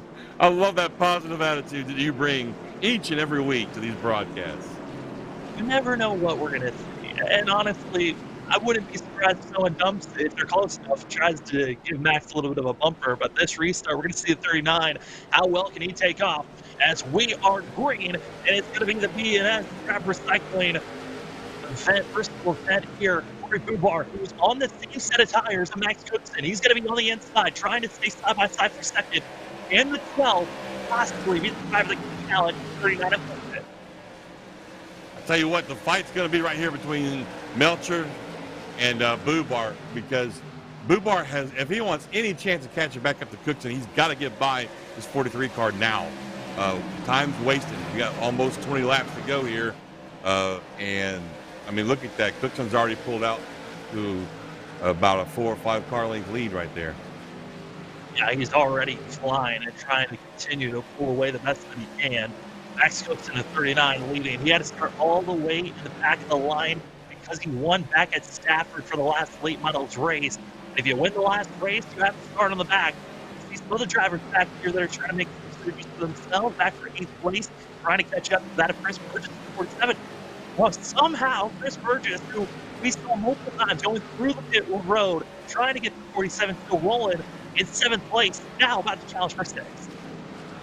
Hats off to Burgess, man. I mean, you just said it. He's been involved in numerous incidents tonight, and here he is. Got himself a nice top 10 run going. Treadwell was upside down at one point, Sam.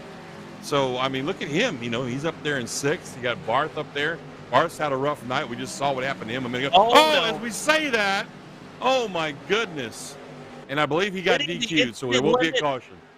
Yeah, hitting the instant limit. That's why the driver teleported out. We'll try to get back onto a screen where drivers and race is going on. That is why everything went haywire there, as Treadwell is DQ'd from the race after that incident. He bumped with another driver. These drivers do have limits on how much they can attack and deal with, but a big credit here. Max is pulling away the best that he can, but he is slowly being ran and at least kept at a limit right now. Logan Melcher, he is keeping it still decently close. Only 2/10 is the difference. And John, he's still right there. He was faster than Cookson last time by with 15 to go. Yeah, I saw that on timing. He was the faster car. But I tell you what, they got a lap car coming up here shortly. That could play a key factor into this. If this guy holds Cookson up just enough, Cookson's going to have his hands full of not one, but two competitors in Melcher and Bubar. And as I said, the guy gets out of the way. Never mind. Yeah, I mean, it's respectful racing. That was him. Oh, yeah, absolutely. It's going to be seen. That is David Greenleaf, who's just going to be staying on the outside, let these drivers go on by. It's going to be kind of Logan Melcher, still closing in the best that he can. But gotta say, having that pressure of the 12 behind the 43, it is not helping. 13 laps to go. Last time by, practically the same exact lap time as Max Cookson. Still feels comfortable and confident where he lies. 12 laps to go. John put up to 11 when they cross the line. Oh, just a little wiggle right there out of Melcher in that 43 car. But that's to be expected when you're pushing as hard as you are right now, Sam. Laps are winding down. You are trying to give this thing everything you've got to catch back up to the leader right there. So I would see a few more wiggles are coming out of him on the next few laps. Now you also going to be questioning what pressure is Max Cookson feeling. Will he make any mistakes here? 10 laps to go.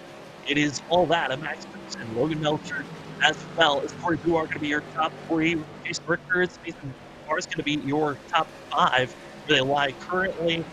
And right now, got to give major credit. 39 again, who had to spare all the way in last place. Had to do it twice here tonight after being involved in a wreck earlier on. Kept that nose clean. Actually, that car looks as pristine as when he started. Had to be patient, carving his way through. And now 8 laps to go. Max Cookson still up front by over 2/10. He dodged the bullet, though. I mean, let's be fair. You set yourself, when you get involved in an incident, if you cause that incident, you go to the back of the line. That thing with the 37 car of Barth, that could have been bad, but luckily for us, and not for us, but for Cookson, everybody kind of defended him there, saying it was just an internet issue, no big deal, so he didn't have to go back for a third time tonight. But you're right, this is just a great race for Max Cookson. Now look at this. Bubar has pulled back in on Melcher here to Sam. He's drawn back up to that back bumper, and yeah, it looks like he wants that second place now. Yeah, I mean, right now, Bubar's trying everything he can. He's got a careful not to the apron. I've seen drivers just kick it, and it will send you spinning. 5 laps to go here at Bristol for that of the BNS Scrap Recycling Bristol event. And right now, it is Max Cookson leading the way. We're watching battling for second. Melcher, Bubar. Bubar's on fresher tires, but it's so difficult to gain kind of past 4 laps to go here, John. It's all the 39 2. Less than 5 to go. Down to that should be 3 to go next time by.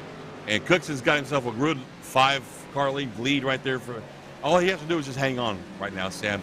Just keep turning these perfect laps. The race is his to win or lose. Meantime, Bubar is really looking. He's all over the back end of Melcher, trying to take that second place away. He's trying his best, and now going to be the best opportunity coming across the line. 2 laps to go. For that, Max Cookson, Bubar's running out of time to even make a pass. Might not be enough time for him to even have the challenge for the lead. It's all about second place now for the 12. As they come at third, number 4, it's Max Cookson getting the white flag here tonight. The 37's been doing a great job. It's your CRN. 1 to go. Go to wearecrn.com for more information. Through 3 and 4, Max Cookson out of turn 4, makes it 3 this season. 1 at Myrtle Beach, 1 at Stafford, and here tonight at Bristol, it goes to 39 and Max Cookson. What a great race Max just put on for us, folks. If you watch from green flag to checkered flag, start of this race, the end of this race, this man drove his butt off tonight, and I look forward, Sam, to talking to him here shortly in our post-race interviews. By the way, 1 hour, 25 minutes. That's just close enough. Oh, yeah. We just needed it, man. Green. We knew it was going to happen at some point, and it finally did late. Earning it down to 39. Max Cookson gets to the finish line and finally does some donuts. But, yeah, John, I mean, credit to these drivers. They finally cleaned it up late and put on a show. But at that point, it was all Max Cookson really in our eyes. The freshest tires out there. He just got it done here late. As 39 just puts it in a park. It gives us a time to look at the unofficial racing results for these drivers because I gotta say, for a lot of these drivers here tonight, it's surprising where they finished, and for some, great rebounds after 4 days. That's getting first place, Max Cookson, Logan Belcher gonna get second, with Corey Bubar is gonna get third. Jason Rickard gets fourth, with that of Nathan Barr is gonna be getting fifth position. Six goes to Chris Burgess, great rebound for himself. Stephen Allen as well, a great rebound for himself. Alan Grass gonna get eighth, with Trevor Grapham getting ninth, and 10th place goes to our LCQ winner, that of Brian Treadwell. 18 laps down, 24 laps down, David Greenleaf in 11th, Matthew Burgoyne. Rough night for the Burgoyne Landry team, 12th and 13th respectively, those guys.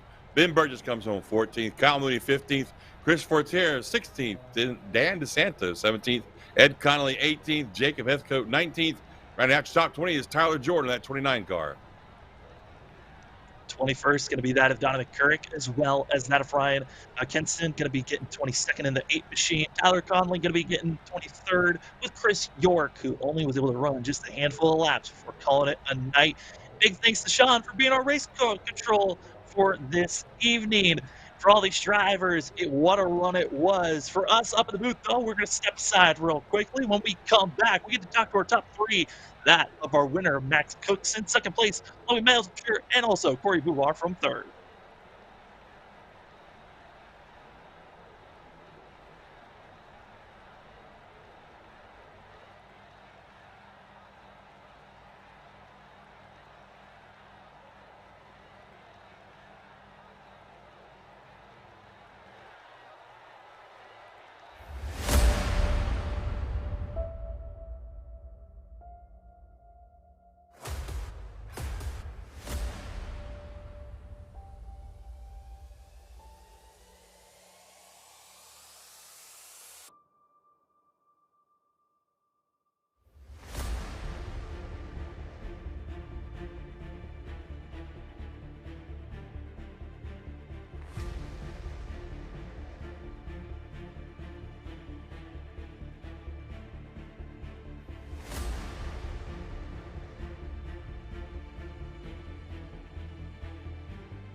Welcome back, ladies and gentlemen, to the Main Sim Racing Series for that of the Mainly Ductless and Heating and Air late models race here for the B&S Scrap Recycling Bristol race. It was a wild one. We started out with 24 drivers racing. We were down to just that of 9 or 10 on the lead lap still running, and only about 5 that really could race for a win at the end of the day. Well, we've got ourselves out of third place and our winner tonight. We're going to start things off with third place finisher, that of Corey Bubar. And Corey, got to say, what a run for yourself. This 12 machine looked quick, but in that late going, it looked like you were struggling. How hard was it, though, to make any passes here tonight? Yeah, it was just really hard to pass. It was a pretty good tire management strategy game. Tires fell off really fast, so I kind of took my tires late and didn't really get the right lines to get up there as fast as Max did. So yeah, I take third place. That's a pretty good run. Well, it wasn't for lack of trying, Corey. We saw you putting all kinds of pressure on your second place driver there. My question for you, though, is what kind of a drop-off did you guys see? It's been a little while since I drove a late model at Bristol, but back in the day, when I was running laps at Bristol in late model, we had a touring series in iRacing. This thing would drop off tremendously fast. I'm talking about a second and a half, 2 seconds inside of 20 laps. What did you see tonight? Oh yeah, it probably wasn't that much. It was probably more like a half a second about. On the restarts, it kind of seemed to come back into it for a few laps, and then on the longer run, the tires, you could tell who had the old tires and who had the new tires. I thought I could get Logan there at the end if we had a long run. I just couldn't quite get by him, get a run on him to get to him. So. I mean, Corey, tonight, a lot of yellows coming out. It was a long one and almost came down to time there at the end. What was going through your mind, though, when we were having a lot of those early cautions, when we weren't getting any long green flag runs? It was just, a handful of laps, and then another yellow would come out. What was going through your mind during that time? Yeah, I just kind of wanted to stay ahead of it all. We all had to take fuel. We were going to run out. I kind of pushed it to the last minute on the last caution I could have, just to hopefully some of the wrecks happened and I didn't get caught up in it. And it worked out for me. I almost ran out of gas. I probably had like 5 laps left, but caution came out, and then I came in for gas, and then I come in and took my tires late. So it was definitely a really long race, and a lot of strategy went into it. Well, Corey, before we let you go, the floor is yours for any shout-outs.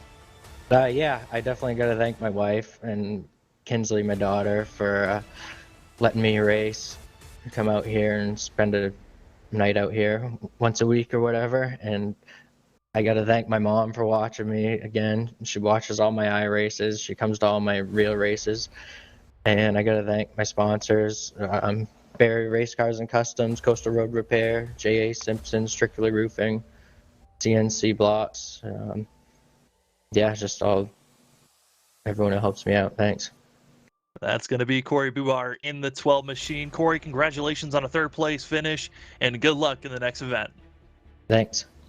And then we had Victory Lane, where we have Max Cookson, a driver that John picked before we went green. Thought he was going to be the driver to win, even knowing that he had to start from last place after getting his win at Stafford. With his third win of the season, it's that at Max Cookson. Max, what a race for yourself. You had to be patient all night long. Found yourself finally up front leading in those final 20 laps. But from your point of view, how was the race for yourself? Yeah, just a lot of strategy. I ended up coming down earlier and just taking fuel and saving the set of tires, and then just kind of tried to ride around for as much as I could and just keep the car clean. I ended up getting some damage, but just took that set late and was able to storm to the front there pretty quick.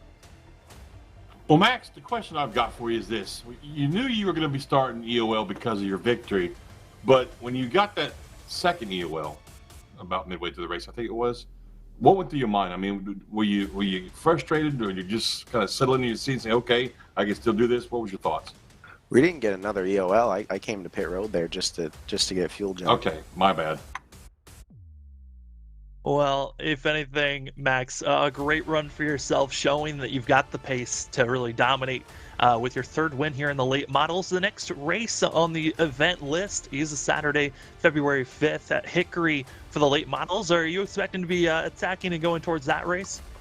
Yeah, Hickory is probably my worst track, but we'll just have to play it by ear and position ourselves to try to make something happen. Well, we're excited to see what you're going to bring in the future events. That's going to be Max Cookson getting your win. And Max, before we let you go, the floor is yours for any shout-outs. Yeah, I just got to thank Sean and you guys, and mainly Douglas and everyone who helps put this on. It's fun and something to do while we're in the off season. 39 Max Cookson getting the victory here tonight. Congratulations, and have a good rest of your night there, Max. Thank you. Well, John, what a night it was. Plenty of cautions. I lost track, and we made it to finally race based off the lap regulations that we had instead of time regulations. Give us some of your final thoughts here tonight. That was a fun race to watch, man. Watching Cookson tear him up from back to front like he did, especially after his pit stop, put himself back in the back again, especially when we saw so many guys bouncing their cars off the wall on exits multiple times. I mean, multiple drivers doing it more than once, I was nervous for him, man, coming up to the field like that. I mean, it's tough, especially at Bristol, but he did it, and he looked dominant doing it. I feel bad for Burgoyne and Landry. Those two guys have also been real dominant in this entire series, and they both got wiped out in very dramatic ways tonight. But all in all, it was a good race. A bit of a nail-biter coming down to the end, whether or not they're going to finish inside the time limit there, but they did. So, again, my hat's off to Sean and his guys for putting on one hell of a show, and I'm looking forward to watching some more short track racing soon. Well, the next one from here at Maine Sim Racing Series, it's like I said, going to be Saturday, February 5th. It's going to be Hickory, and this time at Hickory, it's going to be a fixed setup. Last time that we were there, it was a open setup race, so drivers had opportunities to get the car just right. Well, this go around, everyone's going to be on equal footing. But if you want to see our next Wednesday broadcast for the Maine Sim Racing Series, that's going to be Wednesday, February 9th. That is going to be at Loudon, and they're going to be in the super late models where it's been hot flares, and who knows what fireworks are going to fire off then. But here on LSRTV, more broadcast coverage going to be on Friday night. We cannot wait to give it to you all here. But for tonight's race, it was a spectacular one. The Maine Sim Racing Series, for that of the mainly ductless heating and air late models, they put on a show. And here for the B&S Scrap Recycling Bristol event, it was a great one. Cannot wait for more racing action. For myself, Sam Dyer, for John Mushton Jr., for LSRTV Studios, and everyone else that makes the show happen here at LSRTV, thank you, and for all those, have a great rest of your night.